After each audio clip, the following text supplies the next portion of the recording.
Hey everyone, I'm Anne Chakran, Level 3 Sommelier and French wine scholar, helping you to sip smarter this holiday season.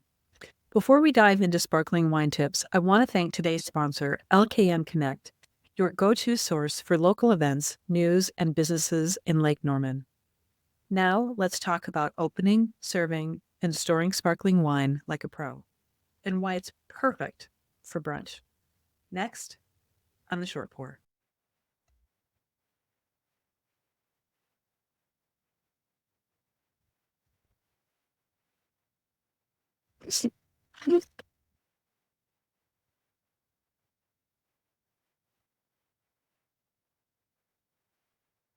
Now let's talk about opening, serving, and storing sparkling wine like a pro, and why it's also perfect for brunch. All right, let's start with opening sparkling wine the right way. First, you want to chill your bottle to about 45 to 50 degrees Fahrenheit. Most refrigerators don't run that cold. It's important to have it that cold, but it's also going to give you better bubbles. So, first we need to loosen the cage. Okay, so where is the cage? The cage is actually under the foil. So you can either, try and rip from the bottom, or you can take, sometimes there's a little tab right around in here. I'm not seeing it, although I do see where the perforation is. So I'm going to use the little knife on my wine key. I'm just going to go along here. All right. So now you can start to see the cage. The reason they put a cage on this is that there is 7 atmospheres of pressure on a bottle of sparkling wine. That's a lot like the tire pressure on your car. So for that reason, when you are opening the bottle, let me just turn around. Okay, so here's the cage. And then there's this little round key right there. You just grab that and take it down. When you're opening it, you definitely want to point it away from your friends, from anything expensive or anything that you just, point it in a safe direction. Now, the next thing you do is you take your thumb and place it over the top of the cork. Start twisting the key counterclockwise to loosen the wire. There we go. We need to bend the wire a little bit just to get it to lift off. And we're going to keep our thumb close behind so that we can keep our thumb on the cork.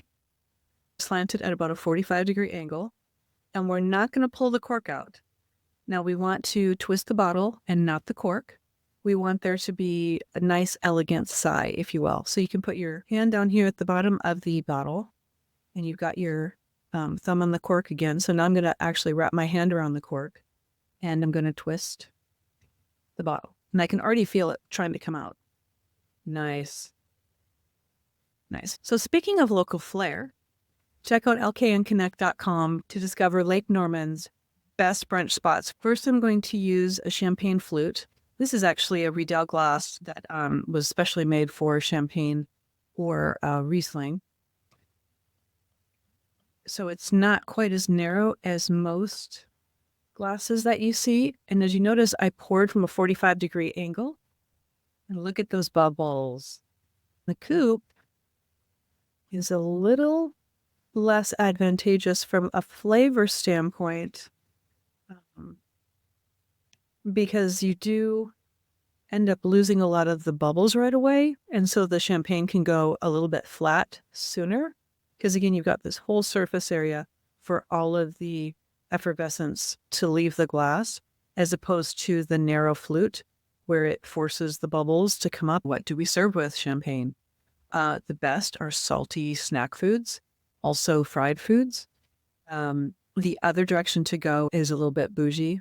So hands down, champagne is the best beverage to go with oysters, caviar, rich foods that can do with a little bit of acid. You can pair Prosecco with croissants, champagne with eggs benedict, or a demi-sec, which is a little bit sweeter, goes beautifully with pastries. So nothing says special occasion like bubbles at breakfast. So to recap, open sparkling wine gently and safely. Serve with care and pair with a brunch for a New Year's treat. Big thanks again to lknconnect.com for making this video possible. Check them out for all things happening in Lake Norman. Here's to a sparkling new year. Tag me in your celebrations, and I'll see you next time for more wine tips. Cheers.